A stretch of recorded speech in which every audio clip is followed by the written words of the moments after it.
एक बड़ी खबर इस वक्त आ रही है। कोरोना के टीके पर जारी इस सियासी संग्राम में अब ये विवाद आगे बढ़ता नजर आ रहा है। महाराष्ट्र सरकार ने वैक्सीन की किल्लत का हवाला देते हुए कई जगहों पर सरकारी अस्पताल में वैक्सीनेशन रोक दिया है। मुंबई में भी 25 प्राइवेट अस्पतालों में वैक्सीनेशन रुकने की खबर आ रही है। उत्तर प्रदेश के गाजियाबाद में भी एक अस्पताल में वैक्सीन खत्म होने का नोटिस लगा दिया गया है। भुवनेश्वर में भी वैक्सीन की कमी होने की खबर फैली और वैक्सीनेशन सेंटर के बाहर लोगों की लंबी कतार लग गई।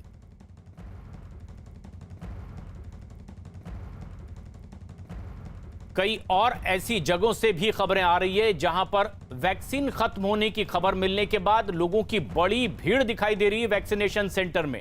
नागपुर में भी एक वैक्सीनेशन सेंटर के बाहर ऐसा ही नोटिस दिखाई दिया। राजधानी दिल्ली से लगा हुआ उत्तर प्रदेश का गाजियाबाद है। यहां एक प्राइवेट अस्पताल के बाहर जो वैक्सीन सेंटर था, यहां भी एक नोटिस लगा कि वैक्सीन खत्म हो गई है और महाराष्ट्र सरकार के मंत्री इस बात की शिकायत लगातार करते रहे, लेकिन इस पर सियासी आरोप प्रत्यारोप लगातार जारी है। वैक्सीन पर जारी सियासी संग्राम के बीच कांग्रेस नेता राहुल गांधी ने प्रधानमंत्री नरेंद्र मोदी को चिट्ठी लिखी है। राहुल गांधी ने वैक्सीन का निर्यात रोकने की मांग की है।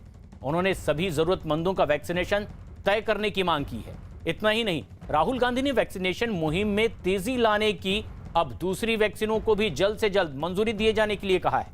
राहुल गांधी की इस चिट्ठी पर बीजेपी ने भी उन्हें घेरने में देर नहीं लगाई। राहुल गांधी सेज दैट टीका उत्सव कुछ नहीं होता है, वो तो टीका टीका शॉर्टेज है, वही एक रियलिटी है। देखिए, कम से कम राहुल गांधी जी ने अब इस बात को स्वीकार तो किया कि भारत में टीका बन रहा है। पहले उन्होंने टीके को लेकर के जिस तरह से राजनीतिकरण किया था, टीके की गुणवत्ता को लेकर के जिस तरह से उन्होंने जो है टीका टिप्पणियां करके देश में एक संशय पैदा करने की कोशिश की थी। कोरोना के आरंभ से लेकर के अब तक जब कभी भी कोरोना के विषय में उन्होंने बोला है, चाहे वो वेंटिलेटर्स की बात हो, चाहे वो ऑक्सीजन की बात हो, चाहे वो हेल्थ इंफ्रास्ट्रक्चर की बात हो, चाहे वो दवाइयों की बात हो, चाहे वो हॉस्पिटल के बेड्स की बात हो और चाहे टीके की बात हो, उन्होंने हमेशा ही देश में पैनिक पैदा करने का प्रयास किया और पैनिक पैदा करके और बाद में इटली चले जाते हैं। इसलिए मुझे लगता है कि अब देश कम से कम राहुल गांधी जी की बात पर तो सीरियसली नहीं लेता, न तो देश के लोग लेते हैं और न उनकी पार्टी के लोग ही लेते हैं। वहीं गृह मंत्री अमित शाह ने वैक्सीन की कमी के आरोपों को बेबुनियाद करार दिया है और सभी राज्यों को जरूरत के मुताबिक वैक्सीन दिए जाने का दावा भी किया है। देखिए, पहले तो वैक्सीन कम पड़ रही है, ठीक बात नहीं है। सब राज्यों में वैक्सीन उपलब्ध कराए गए हैं और जितना चाहिए उतना उपलब्ध हो रहा है। देश भर में कोरोना की दूसरी लहर अपनी चपेट में लोगों को ले रही है। कोरोना की दूसरी लहर ने अब तक के सारे रिकॉर्ड भी तोड़ दिए हैं। पिछले 24 घंटे में कोरोना के 1,31,000 नए मरीज सामने आए हैं। कोरोना के इस कहर को देखते हुए अब कई राज्यों में लॉकडाउन, वीकेंड लॉकडाउन और कोरोना कर्फ्यू जैसी पाबंदियां लगनी शुरू हो चुकी है। महाराष्ट्र में कोरोना के हालात अब बेकाबू होते दिखाई दे रहे हैं। कर्फ्यू के साथ ही वीकेंड लॉकडाउन भी लगाया गया है। दिल्ली और पंजाब में भी 30 अप्रैल तक के कोरोना कर्फ्यू लागू है। उत्तर प्रदेश, मध्य प्रदेश और छत्तीसगढ़ समेत दूसरे राज्यों में लॉकडाउन, कोरोना कर्फ्यू जैसी पाबंदियां लगनी शुरू हो चुकी है। ऐसे में लापरवाही जारी रखने पर पूरा देश लॉकडाउन की तरफ बढ़ता दिखाई दे सकता है, जिससे बचने का इस वक्त तो एक ही उपाय है कि हम सब मिलकर कोरोना नियमों का सही तरीके से पालन करें। और इसीलिए न्यूज़ 18 भी आपसे अपील करता है कि कोरोना से बचें। इसकी रोकथाम के लिए जरूरत है इस वक्त कि आप मास्क जरूर पहनें।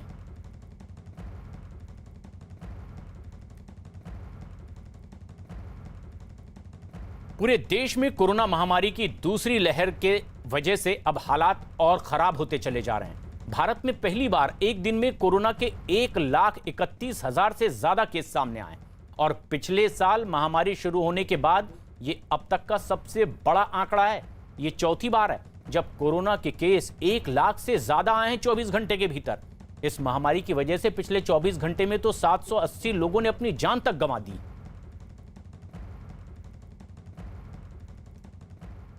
कोरोना महामारी महाराष्ट्र पर आफत बनकर टूटी है।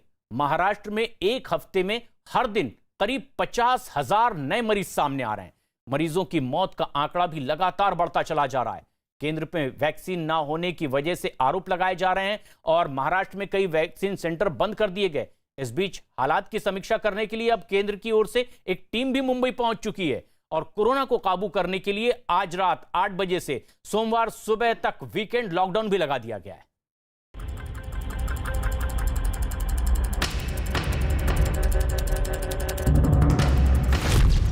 महाराष्ट्र में कोरोना का महासंकट। कोरोना से मौत का आंकड़ा बढ़ा।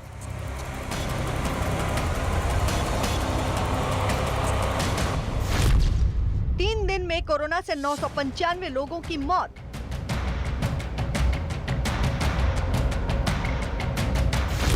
पचास 50,000 से ज्यादा नए मरीजों का मिलना जारी।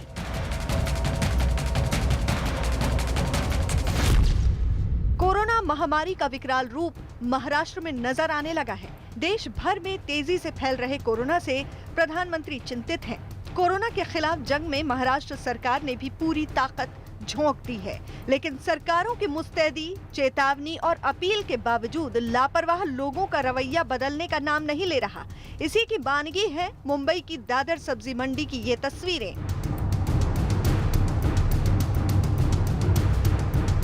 कोरोना के खतरे से बेपरवाह लोग जब सब्जी बेचने और खरीदने के लिए पहुंचे तो भूल गए कि मुंबई, महाराष्ट्र और देश एक ऐसी बीमारी की चपेट में है जिससे बड़ी संख्या में लोगों की मौत हो रही है।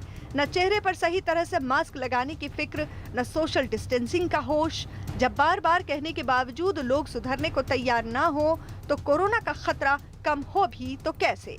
कई दिनों से मुंबई की दादर सब्जी मंडी में इसी तरह चल रहा है। महाराष्ट्र में कोरोना के लगातार बेहिसाब बढ़ते मामलों की एक बड़ी वजह ऐसी ही तस्वीरें हैं। लापरवाही ने महाराष्ट्र की कैसी हालत कर दी, इसे आंकड़े भी बता रहे हैं। बीते 24 घंटे में महाराष्ट्र में कोरोना के 56,286 नए मरीज सामने आए हैं और इसी दौरान 376 लोगों की मौत भी हो गई। 2021 में कोरोना की वजह से मौत का ये सबसे बड़ा आंकड़ा है। हालांकि इसी दौरान 36,130 मरीज कोरोना से ठीक भी हुए। राज्य में अब तक कोरोना के 32,29,547 मरीज मिल चुके हैं, जिनमें से 57,028 की जान जा चुकी है। जाहिर है हालात बेहद खतरनाक हो चुके हैं। महाराष्ट्र में बीते 3 दिनों के ही मौत के आंकड़े डरावने हैं। महाराष्ट्र में एक दिन पहले यानी 8 अप्रैल को कोरोना से 376 लोगों की मौत हुई, जबकि 7 अप्रैल को 322 लोगों की जान गई। 6 अप्रैल को महाराष्ट्र में 297 लोगों की मौत हुई, यानी केवल 3 दिनों में ही कोरोना की वजह से 995 लोग जान गंवा चुके हैं। जब नौबत यहां तक आ पहुंची तो सरकार सख्ती बढ़ाने को मजबूर हो गई। आज से पूरे महाराष्ट्र में वीकेंड लॉकडाउन है। ये शुक्रवार रात 8 बजे से सोमवार सुबह 7 बजे तक जारी रहेगा। मुंबई में पुलिस कमिश्नर हेमंत नगराले ने ट्विटर के जरिए लोगों से इस दौरान घरों से बाहर नहीं निकलने की अपील की। असल में महाराष्ट्र की राजधानी मुंबई भी कोरोना के कहर से कराह रही है। मुंबई में बीते 24 घंटे में कोरोना के 8,938 नए मरीज मिले और इतने ही वक्त में 23 लोगों की मौत हो गई। कोरोना से बचाव के लिए मास्क और सोशल डिस्टेंसिंग सबसे ज्यादा जरूरी है, लेकिन डरावने आंकड़ों के बावजूद बाजारों में भीड़ और कोरोना से बचाव के नियमों की अनदेखी आम बात हो गई है। हालांकि सरकार ने कोरोना से बचाव के लिए वैक्सीनेशन पर पूरा जोर लगा दिया है, लेकिन बताया गया कि कहीं कहीं इसकी राह में भी रोड़े आ गए हैं। इसी की एक तस्वीर मुंबई के बांद्रा इलाके के होली फैमिली अस्पताल में दिखी। अस्पताल के बाहर एक पोस्टर लगा मिला जिसमें वैक्सीन का स्टॉक खत्म होने की वजह से वैक्सीनेशन रोकने की जानकारी दी गई। मुंबई में वैक्सीन की कमी साफ तौर पर देखी जा रही है। कुछ लोग हमारे साथ हैं जो होली फैमिली अस्पताल है बांद्रा का, वहां पर वैक्सीन लेने के लिए आए हैं, लेकिन बकायदा बोर्ड लगाया गया है कि वैक्सीन अवेलेबल नहीं है। मैम क्या कहना चाहेंगी, वैक्सीन लेने आई थी?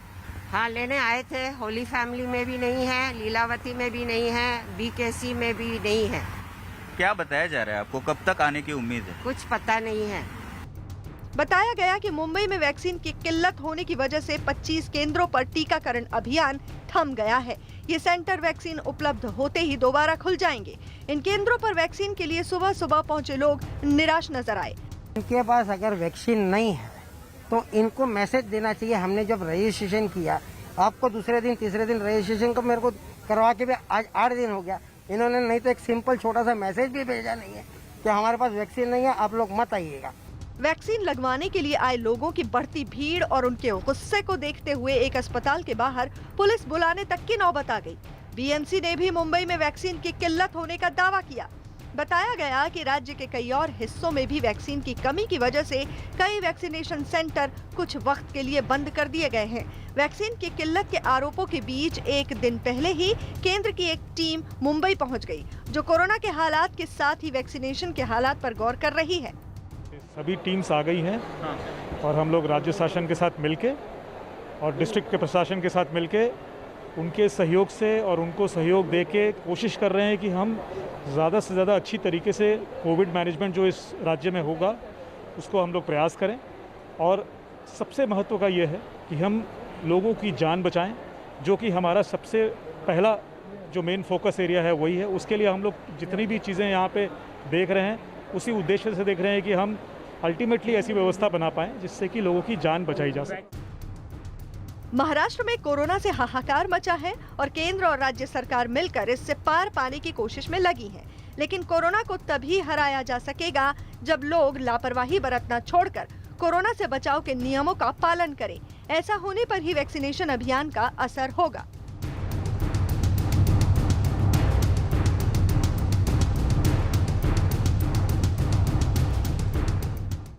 और एक बड़ी खबर इस वक्त आ रही है। महाराष्ट्र सरकार ने ऑक्सीजन की सप्लाई अब सिर्फ अस्पतालों और मेडिकल इस्तेमाल के लिए ही करने के आदेश दिए हैं। राज्य सरकार ने कंपनियों और फैक्ट्रियों को ऑक्सीजन की सप्लाई रोकने का आदेश दिया है।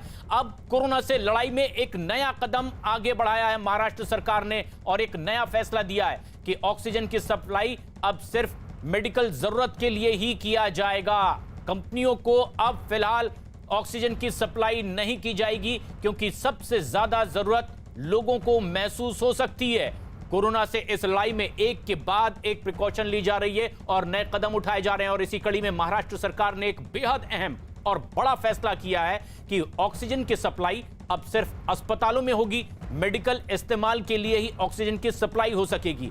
कंपनियों के लिए या औद्योगिक इस्तेमाल के लिए अब ऑक्सीजन की सप्लाई फिलहाल महाराष्ट्र में रोक दी जाएगी, क्योंकि कोरोना से इस लड़ाई में सबसे ज्यादा जरूरी है कि लोगों को दिक्कत से उबारा जाए। जहां जरूरत है अस्पतालों को ऑक्सीजन की सप्लाई की जाए और इसीलिए अब एक बड़ा फैसला महाराष्ट्र सरकार ने लिया। अभिषेक पांडे हमारे सहयोगी फोन लाइन पर मौजूद हैं। अभिषेक, क्या बताया जा रहा है? आखिर ऑक्सीजन सप्लाई सिर्फ अस्पतालों को हो, औद्योगिक क्षेत्रों में नहीं, यह फैसला लेने की जरूरत क्यों महसूस हुई? देखिए, जिस तरीके से इस समय में वैक्सीन की कमी है, उसी तरीके से आने वाले 8 से 10 दिनों में जिस तरीके से केसेस बढ़ रहे हैं, निश्चित तौर पर वो ऑक्सीजन की कमी होने वाली है। और ऑक्सीजन की कमी को चलते खुद महाराष्ट्र के मुख्यमंत्री ने कल प्रधानमंत्री को ये कहा था कि उन्हें ज्यादा से ज्यादा ऑक्सीजन दूसरे राज्यों से सप्लाई किया जाए। लेकिन महाराष्ट्र के मुख्यमंत्री को ये पता है और सरकार को पता है कि अगर आने में देरी हुई दूसरे राज्यों से ऑक्सीजन तो दिक्कत बढ़ जाएगी और लोगों को बचा पाना मुश्किल होगा, खासकर वेंटिलेटर और ऑक्सीजन वाले लोगों को। इसलिए महाराष्ट्र सरकार ने आज फैसला लिया है कि जो भी कंपनियों को ऑक्सीजन सप्लाई होती थी, जो कमर्शियल यूज के लिए ऑक्सीजन सप्लाई होते थे, उन सारी चीजों को फिलहाल रोक दिया जाएगा और अब सिर्फ मेडिकल के लिए ऑक्सीजन सप्लाई होगा। खास करके ऑक्सीजन जिनको चाहिए मेडिकल डिपार्टमेंट में, उन्हीं लोगों को सप्लाई होगा। दूसरे सारे कॉमर्शियल लेवल पे जो ऑक्सीजन सप्लाई होती थी, उसको फिलहाल आने वाले समय तक के लिए रोक दिया गया है। जी, और एक बड़ा फैसला ये महाराष्ट्र सरकार ने किया है।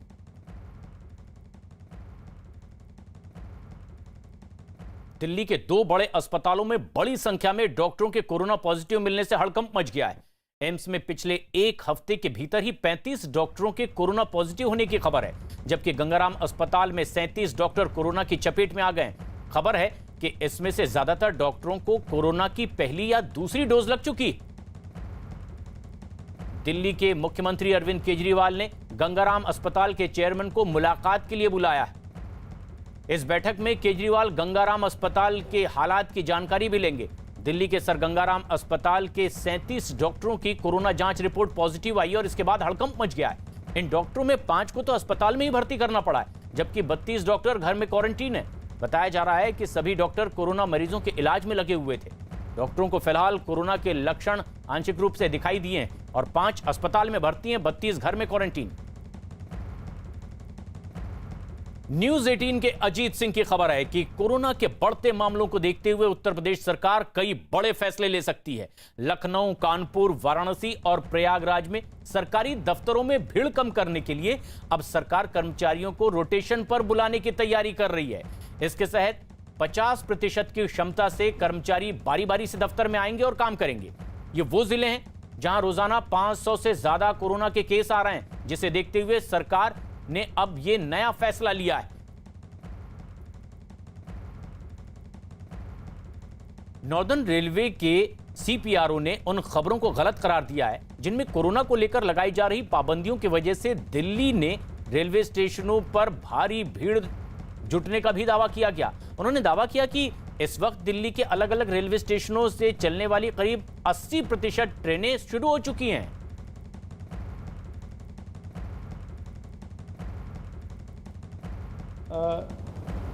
मैं आपको इसकी बैकग्राउंड ये बताना चाहता हूँ कि अगर आप दिल्ली एरिया के टोटल स्टेशंस को देखें तो लास्ट ईयर इस वक्त हम लोग 370 के आसपास जो है मेल एक्सप्रेस ट्रेन चला रहे थे।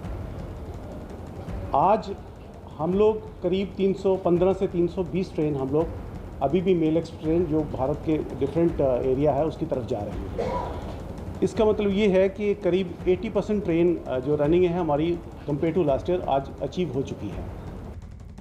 महाराष्ट्र की तरह ही दिल्ली के हालत भी अब हर गुजरते दिन के साथ और ज्यादा बिगड़ते जा रहे हैं, क्योंकि तमाम कोशिशों के बाद भी दिल्ली में कोरोना के केस बढ़ते ही चले जा रहे हैं। पिछले 24 घंटे में दिल्ली में करीब 7,500 केस सामने आए और 42 लोगों ने इस कोरोना की वजह से अपनी जान गंवा दी है।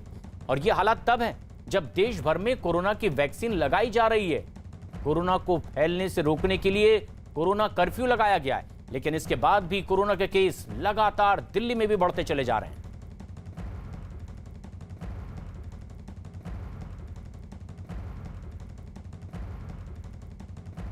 देश में कोरोना एक बार फिर से पूरी रफ्तार के साथ अपने पैर पसारता दिखाई दे रहा है। रोजाना 1 लाख से ज्यादा मरीजों की संख्या इस ओर साफ इशारा कर रही है कि खतरा कितना बढ़ चुका है। और यही वजह कि प्रधानमंत्री नरेंद्र मोदी ने भी अब सभी राज्यों और केंद्र शासित प्रदेशों के साथ एक बेहद अहम बैठक की। और इस बैठक में कोरोना के खिलाफ जहां कारगर हथियार पर चर्चा हुई, तो वहीं प्रधानमंत्री नरेंद्र मोदी ने उस चक्रव्यूह का भी जिक्र किया है जो वायरस की रफ्तार पर ब्रेक लगाने में बेहद मददगार साबित हो सकता है।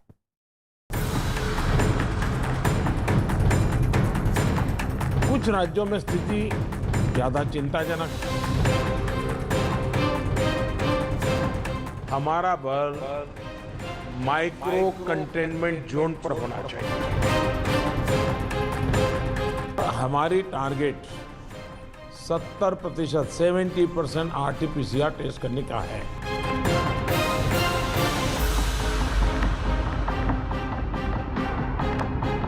टीका उत्सव एक ब्रेक थ्रू करने के लिए तय किया है। उस टीका उत्सव पर हम एक नई सफलता प्राप्त करें।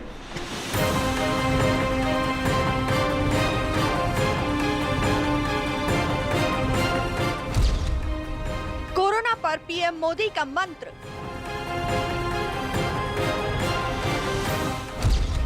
वायरस को हराने का चक्रव्यूह।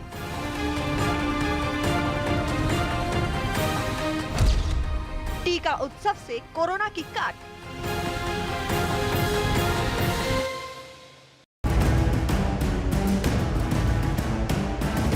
कोरोना की प्रचंड रफ्तार ने देश के सिस्टम को एक बार फिर हिलाकर रख दिया है। देश के कई जिलों में नाइट कर्फ्यू लगाया जा चुका है। पाबंदियां एक बार फिर लोगों के दरवाजे तक दस्तक देने लगी हैं। यही वजह है कि कोरोना काल की इस आफत भरी घड़ी में पीएम मोदी ने देश के सभी राज्यों और केंद्र शासित प्रदेशों के साथ एक वर्चुअल मीटिंग की।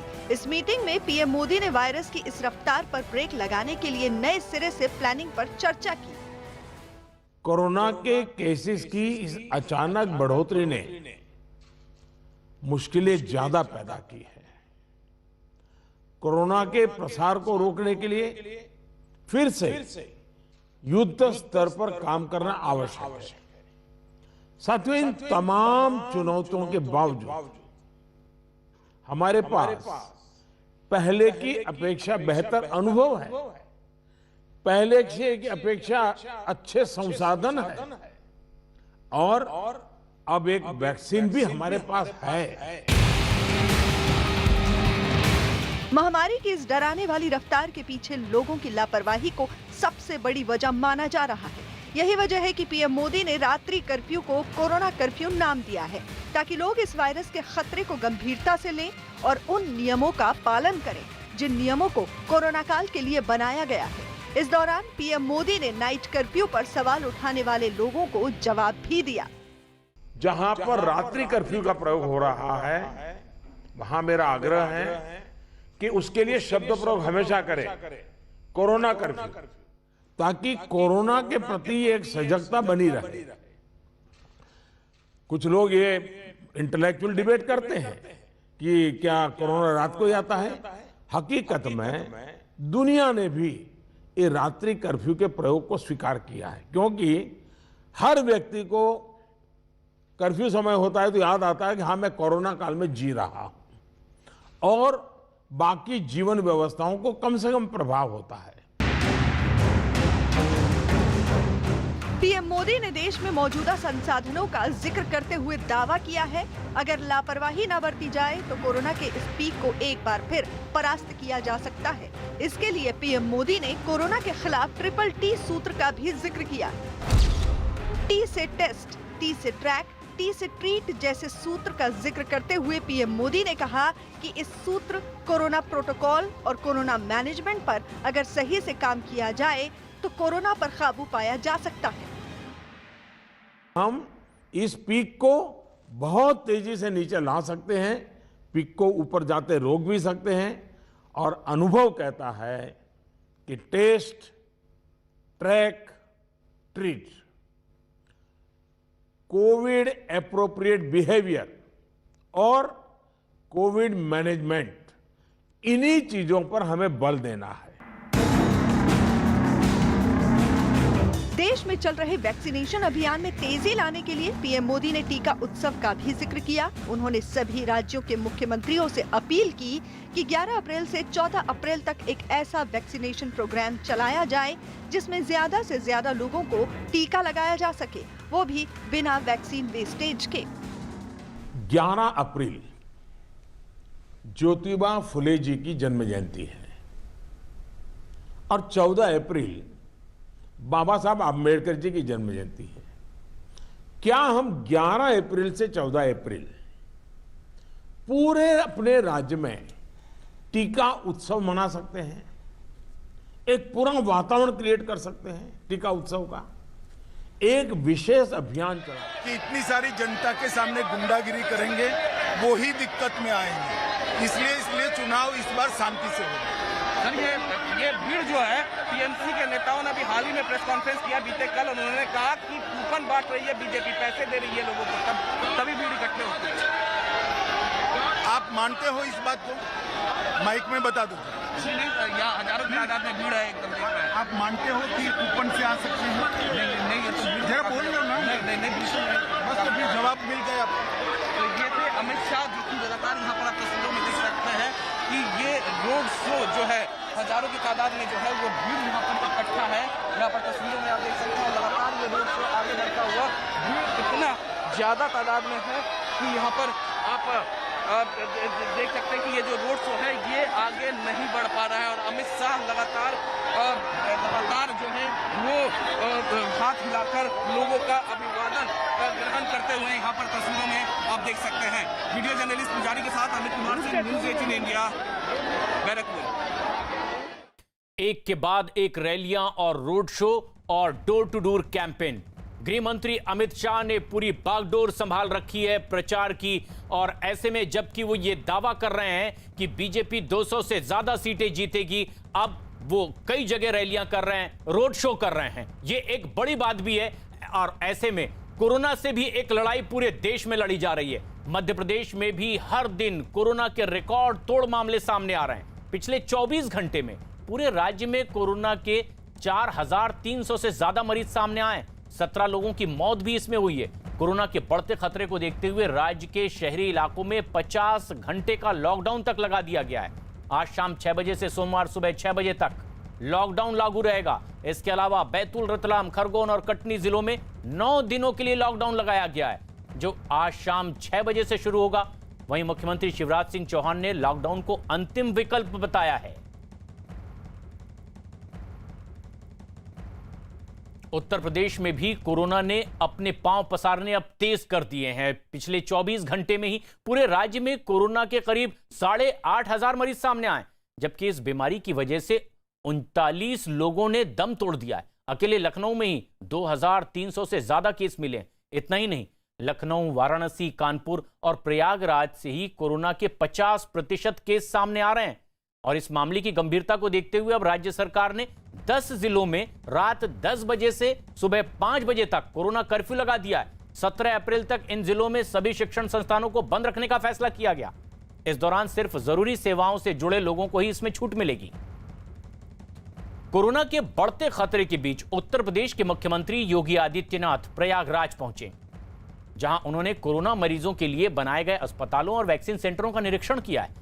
इस दौरान उन्होंने ये भी जाना कि अस्पतालों में कोरोना मरीजों को क्या क्या सुविधाएं दी जा रही है और किन चीजों की कमी यहां पर दिखाई दे रही है, और वैक्सीन सेंटर पर किस तरह के लोगों को टीका लगाया जा रहा है। अस्पताल और वैक्सीन सेंटर के निरीक्षण के दौरान उनके साथ कई बड़े अधिकारी भी मौजूद थे। प्रयागराज में कोरोना के मरीजों की संख्या लगातार बढ़ती जा रही है और वहां वायरस को फैलने से रोकने के लिए कोरोना कर्फ्यू भी लगाया गया है।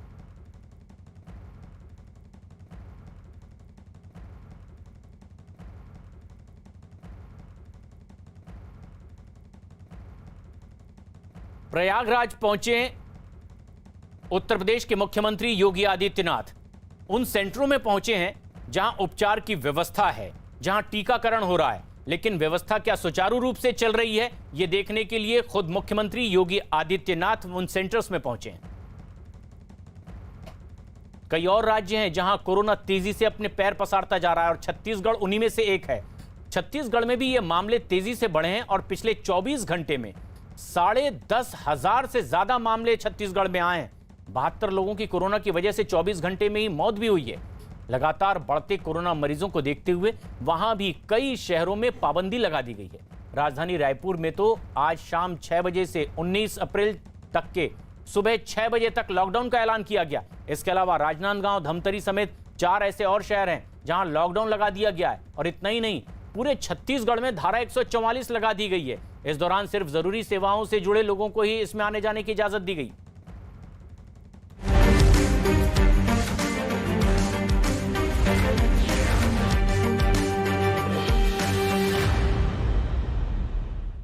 पश्चिम बंगाल में विधानसभा चुनाव के बीच देश के गृह मंत्री अमित शाह ने कोलकाता में एक प्रेस कॉन्फ्रेंस को आयोजित किया और इस प्रेस कॉन्फ्रेंस में अमित शाह ने ममता बनर्जी सरकार पर कई अहम सवाल खड़े किए हैं। बंगाल विजय के दावे के साथ ही अमित शाह ने उन कारणों को भी गिनाया कि आखिर क्यों बंगाल की जनता ममता बनर्जी के खिलाफ है। और इतना ही नहीं, अमित शाह ने यह भी दावा किया कि बीजेपी की सरकार बनने पर बंगाल में शरणार्थियों को सीएए के तहत नागरिकता भी दी जाएगी।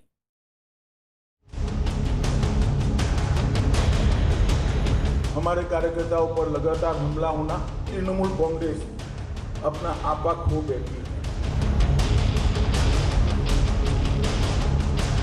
माइनॉरिटी वोट भी अब धीरे धीरे धीरे धीरे धीरे उनसे खिसक रहे, कहीं और जा रहे।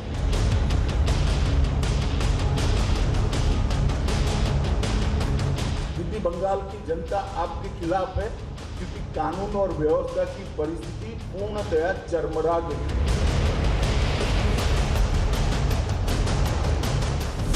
ममता बनर्जी पर अमित शाह का बड़ा हमला। हताशा की शिकार हो चुकी हैं ममता बनर्जी। 3 चरणों के मतदान पर अमित शाह का बड़ा दावा।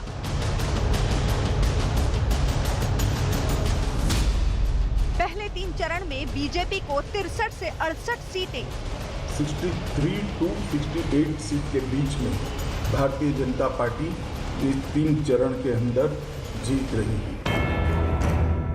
बंगाल के सियासी समर में 3 चरणों का मतदान हो चुका है। सफर अभी लंबा बाकी है, लेकिन उससे पहले ही केंद्रीय गृह मंत्री अमित शाह ने कोलकाता में ऐसा बयान दिया है जिसने टीएमसी के खेमे में खलबली मचा दी है। अमित शाह ने दावा किया है कि बंगाल में हुए पहले 3 चरणों के मतदान में बीजेपी 63 से 68 सीटें जीतने वाली है। तीनों चरण में भारतीय जनता पार्टी को अप्रत्याशित समर्थन बंगाल की जनता का मिला है। हमारे एक आकलन के हिसाब से 63 से 68 सीट, 63 to 68 सीट के बीच में भारतीय जनता पार्टी इस 3 चरण के अंदर जीत रही है।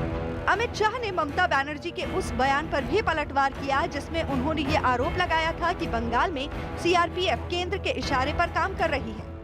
जिस प्रकार की टिप्पणी ममता दीदी ने सुरक्षा बलों के लिए की है, मुझे आश्चर्य है कि सार्वजनिक जीवन में मेरा बहुत लंबा समय गया है, मैंने ऐसी टिप्पणी कभी नहीं देखी। कोई राज्य की मुख्यमंत्री और राजनीतिक दल की अध्यक्षा अगर ये कहती है कि सीएपीएफ का आप घिराव कर लो, उनको घेर लो, रोक लो, मैं नहीं ऐसा दृश्य मेरे राजनीतिक जीवन में देखा। बीजेपी कार्यकर्ताओं पर लगातार हो रहे हमलों का जिक्र करते हुए अमित शाह ने कहा कि टीएमसी में इतनी भी नैतिकता नहीं बची कि वो बीजेपी कार्यकर्ताओं पर हो रहे हमले की निंदा कर सके। हमारे कार्यकर्ताओं पर लगातार हमला होना, हमारे प्रदेश अध्यक्ष दिलीप घोष पर विगत 2-3 दिनों में ही हमला हुआ। कल भवानीपुर में पुलिस स्टेशन के अंदर हमारे कार्यकर्ता बैठे थे, तब उन पर हमला हुआ और इस हमले के खिलाफ तृणमूल कांग्रेस के एक भी नेता की खंडन की टिप्पणी नहीं है। ये लोग मुंह इशारा कर रहे हैं, मौन इशारा कर रहे हैं कि आप करिए। सार्वजनिक जीवन में इतना तो एक आम बात होती है कि किसी भी हिंसा, किसी भी प्रकार की हिंसा होती है, किसी भी राजनीतिक दल के कार्यकर्ताओं पर हिंसा होती है, सभी लोग इसकी निंदा करते हैं, भर्त्सना करते हैं। मुझे लगता है कि इससे भी तृणमूल कांग्रेस अपना आपा खो बैठी है। अमित शाह ने ममता बनर्जी को उनके उस बयान पर भी घेर लिया जिसमें उन्होंने मुस्लिमों से एकजुट होकर टीएमसी के लिए वोट करने की अपील की। अमित शाह ने दावा किया कि अब ममता बनर्जी को लगने लगा है कि उनका पारंपरिक वोट भी हाथ से छिटक रहा है। यही वजह है कि वो इस तरह की अपील कर रही हैं। इन्होंने माइनॉरिटी वोटर्स को अपील की है कि एकजुट हो जाइए और तृणमूल कांग्रेस के लिए वोट करिए। वो बताता है शायद उनके माइनॉरिटी वोट भी अब धीरे धीरे धीरे धीरे धीरे उनसे खिसक रहे हैं, कहीं और जा रहे हैं, और ये डर भी उनको सता रहा है। वरना इस प्रकार की अपील किसी भी मुख्यमंत्री के मुंह से, किसी भी पार्टी के अध्यक्षा के मुंह से मैं नहीं मानता कि ये उचित है। इस दौरान अमित शाह ने इस बात का भी जिक्र किया कि आखिर क्यों बंगाल की जनता ममता बनर्जी के खिलाफ है। वजहों का जिक्र करते हुए अमित शाह ने कहा, बंगाल के लोगों में घुसपैठ का डर है, बंगाल में गुंडागर्दी को बढ़ावा मिला है, बंगाल में सरकार ने सीएए का विरोध किया, बंगाल सरकार ने सरस्वती पूजा पर रोक लगाई, बंगाल सरकार ने तुष्टीकरण की सियासत की। इतना ही नहीं, अमित शाह ने इस दौरान सोनार बांग्ला के उस रोड मैप का भी जिक्र किया जिसे बीजेपी ने बंगाल के लिए तैयार किया है। विकास की बात है, हमने सोनार बांग्ला आर्थिक पुनरुत्थान टास्क फोर्स का गठन करने की बात करी है, जिसमें देश के जाने माने अर्थशास्त्री होंगे जो आगे बंगाल को कैसे ले जाना इसकी रणनीति तैयार करेंगे। इन्वेस्ट बांग्ला की स्थापना कर निवेश तेजी से आए, इसके लिए एक सरल पद्धति का हम इजाज करेंगे।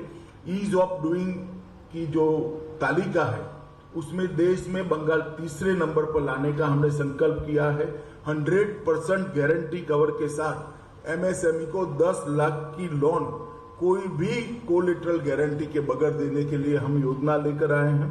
गुरुदेव रूरल एडवांसमेंट मिशन के तहत लगभग 2 लाख करोड़ ग्रामीण इंफ्रास्ट्रक्चर में इन्वेस्ट करने का भारतीय जनता पार्टी की सरकार ने तय किया है। जाहिर है बंगाल के सियासी रण का ये वो पड़ाव है जहां सही वक्त पर छोटा सा दांव भी बड़ी कामयाबी की वजह बन सकता है। यही वजह है कि जैसे जैसे चुनाव का ये दौर आगे बढ़ता जाएगा, वैसे वैसे आरोप प्रत्यारोप का दायरा भी बढ़ता जाएगा।